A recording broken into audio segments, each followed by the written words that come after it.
теманы талкуулоо үчүн жолуктурабыз. Тил бул тек гана грамматикалык эрежелердин жыйындысы же сөздөрдүн тизмеги эмес.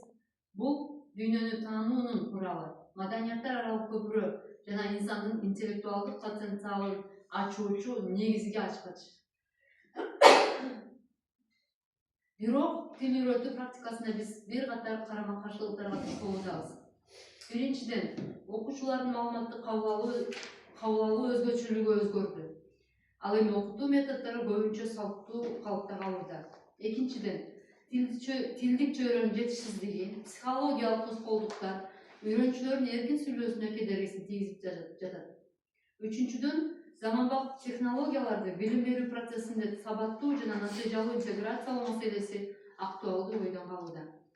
Мектептин статистикасына таянсак, жалпы мектеп боюнча 553 окуучу билим алып жаткан болсо, анын 190 окуучусу тилди түшүнөт, бирок сүйлөй албайт.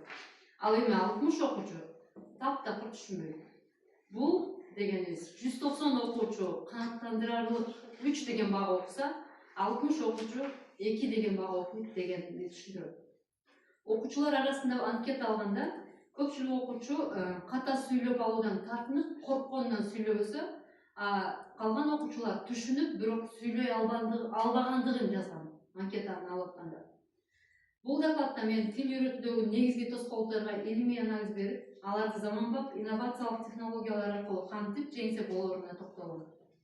Азыркы лингвистикалык парадигмада тилди өздөштүрүү бул жөн гана когнитивдик процесс эмес. Бул инсандын коммуникативдик компетенциясын калыптандыруучу татаал психофизиологиялык кубулуш. Орус тилин экинчи тил же чет тил катары окутууда мугалим тилдин структуралык өзгөчөлүктөрүн гана эмес, окуучунун кабыл алуу механизмдерин да эске алуусу зарыл.